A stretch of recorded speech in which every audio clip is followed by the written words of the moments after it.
I'm going to keep putting out information on the uses of industrial hemp and even the marijuana plant for medicine. I'm not talking about smoking, actually, the marijuana oil. But it's had a long history globally being used as medicine and cure-all for many different things, and has had many different uses.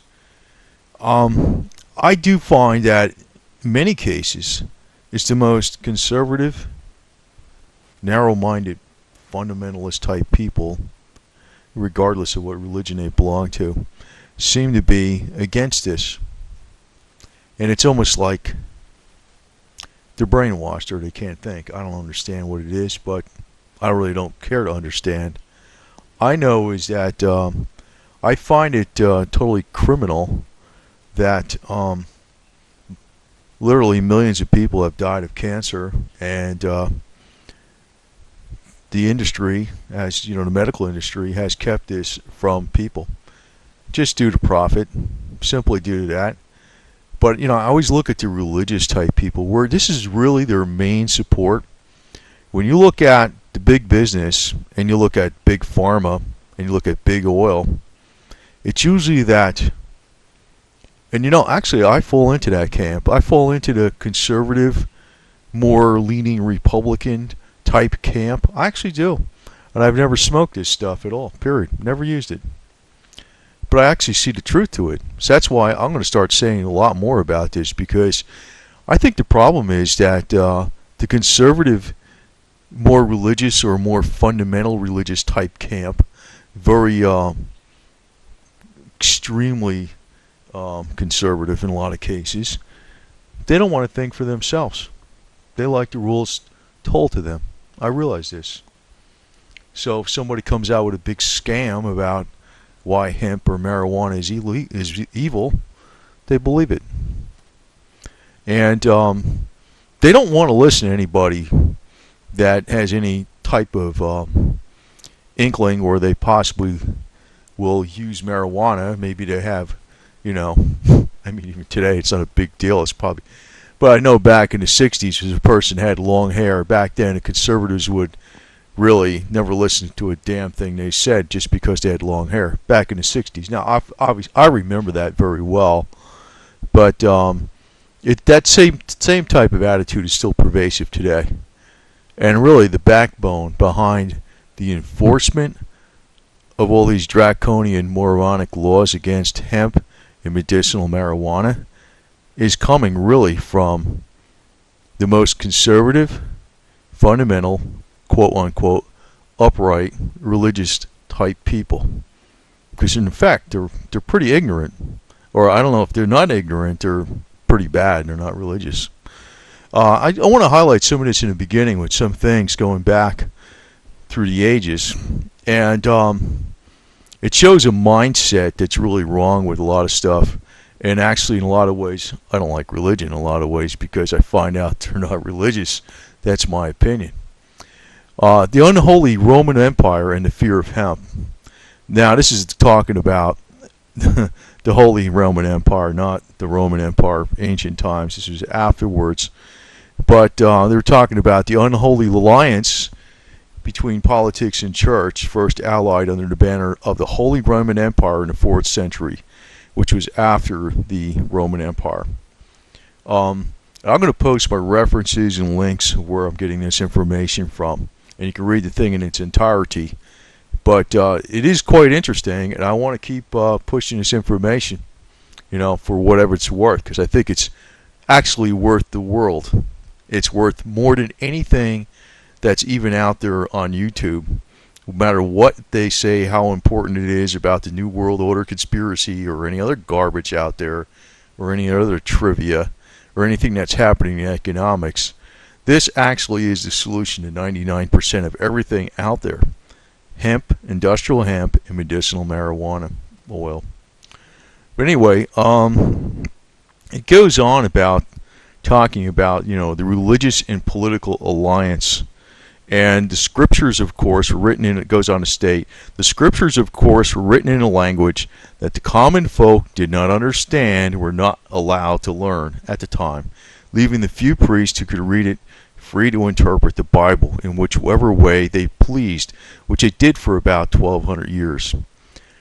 Now you might think, well, that's ancient history. But you know what? We got that going today because this is what you got your professional class for. You have to have special schooling and initials after your name to be able to doctor something to somebody. In other words, tell somebody what the real truth is on medicine.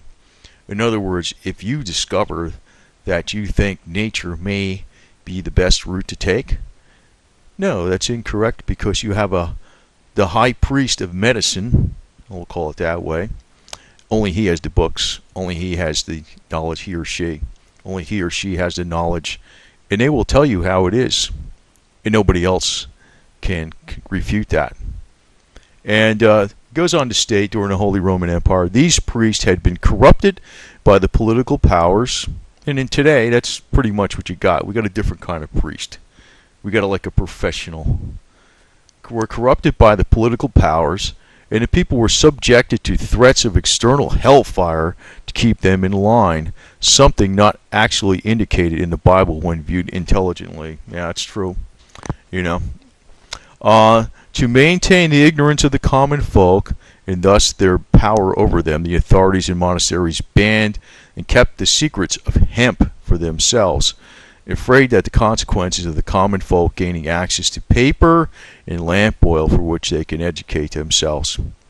So we got lamp oil and we got paper, but we got other problems. Hemp is food, hemp is materials, hemp is fuel, hemp is medicine. So, same type of deal, switch the names around, no different. So, I think this, I'm going to kind of repeat a lot of this stuff from different angles. And I think this is more important than 99.9999% of the garbage that's out on YouTube that even people think is really important. About the world's going to crash into an asteroid or something, whatever. Let's get real. Let's just worry about something that I could actually do something about.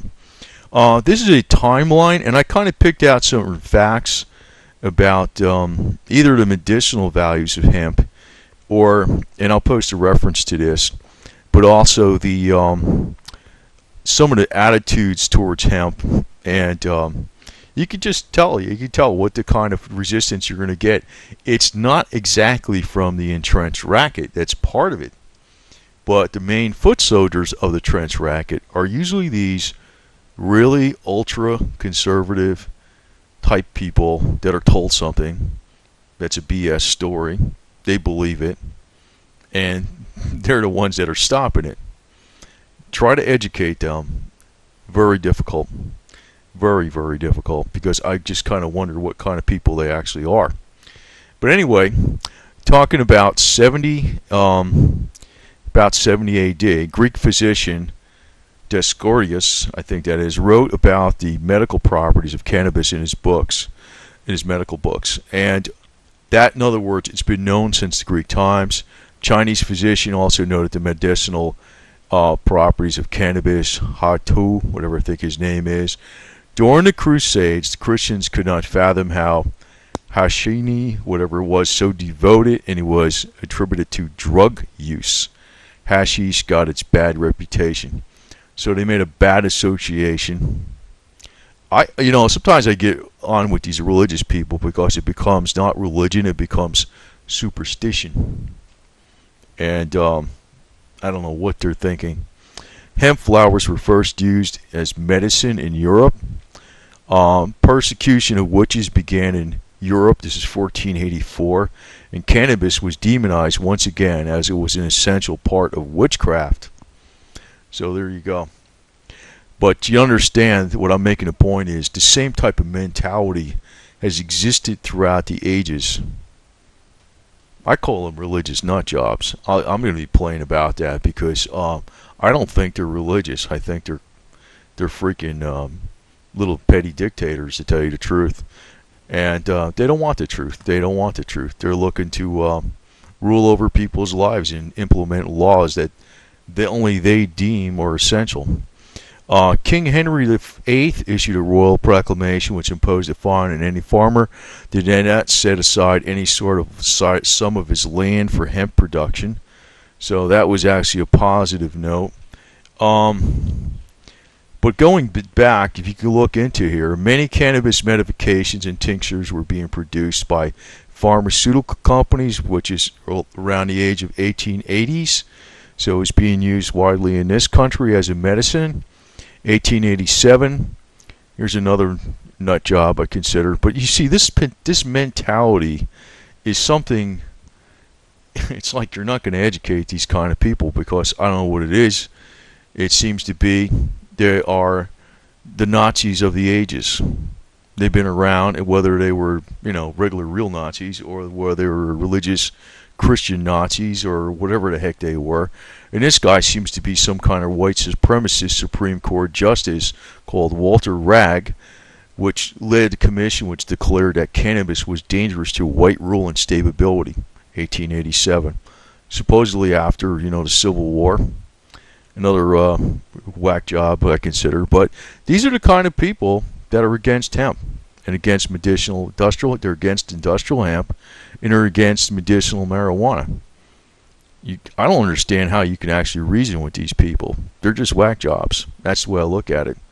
In 1894, the Indian Hemp Drug Commission published an unpartisan and objective 3,500 report on the effects of cannabis on the people of India. In other words, that was one of the best, most thorough official studies ever performed, even to this day. The summary was that cannabis produced virtually no evils. And again, I want to repeat, I'm stating this as a person who's never used a drug, or so I'm not advocating it, like trying to justify my own habit. I don't smoke marijuana.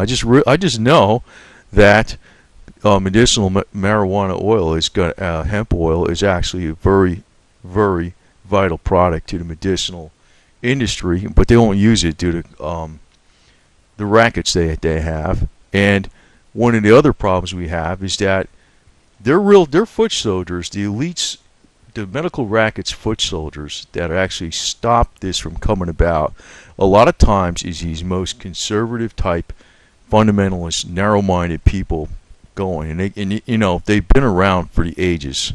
They've been around for the ages, going back to the the witchcraft and the witch hunts and any other type of association they can make with cannabis and witchcraft or whatever else they do. So this type of mentality has always been around forever.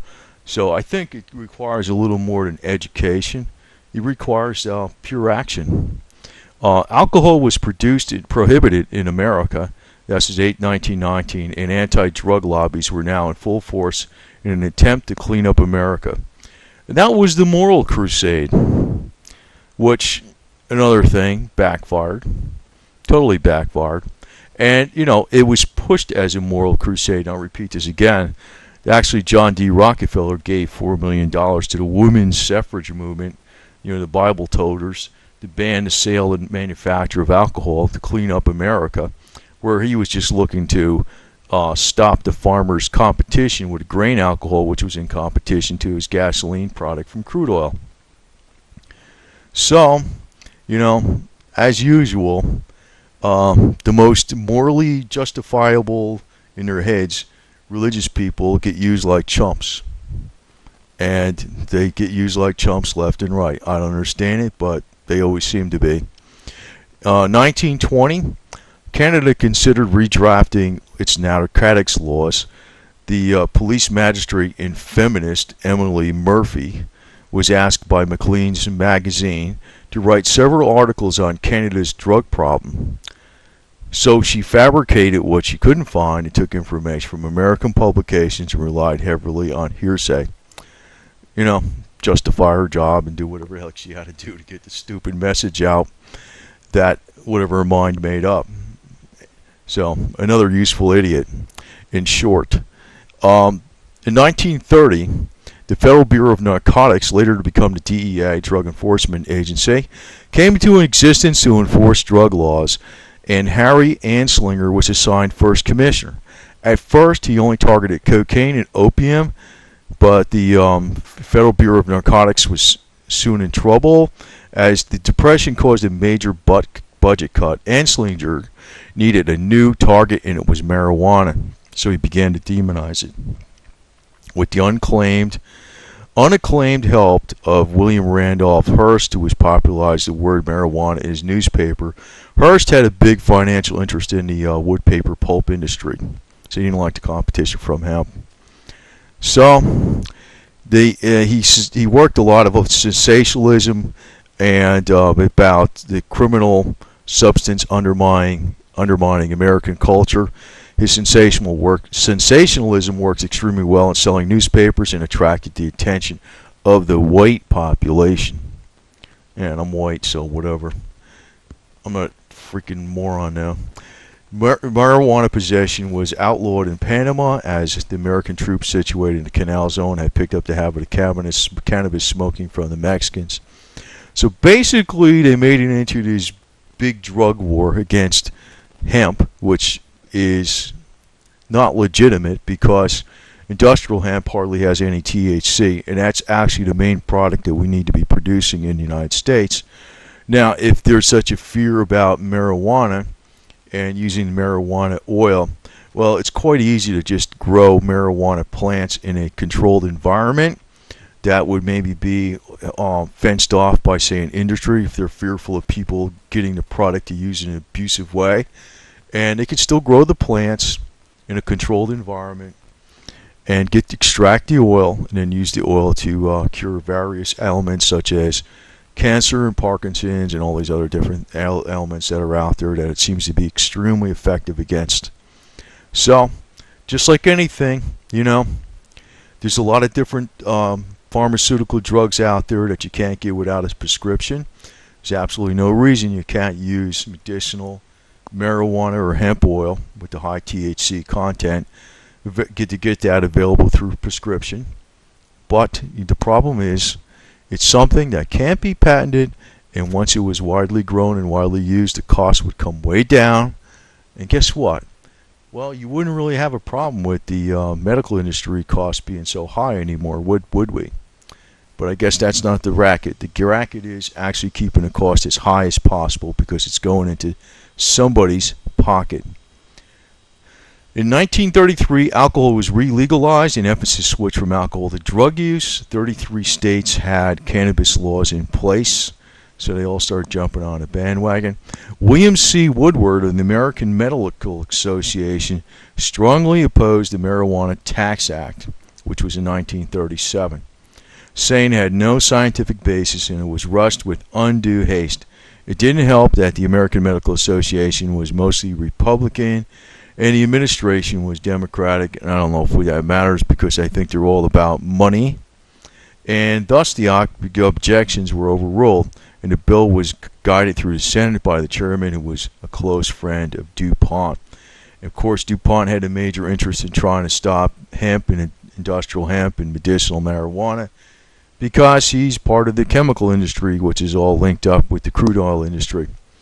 But part of my emphasis on this is about the real foot soldiers for the conspiracy, whatever you want to call it, against industrial hemp and medicinal marijuana are usually, well, at one point in time they would have been the religious, and in a lot of ways they somewhat are the religious today because they consider that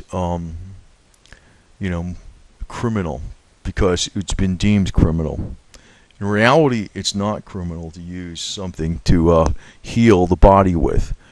In other words, medicinal hemp oil is something that can be used to heal the body with. It's not a drug as a recreational drug. It is used to heal the body with.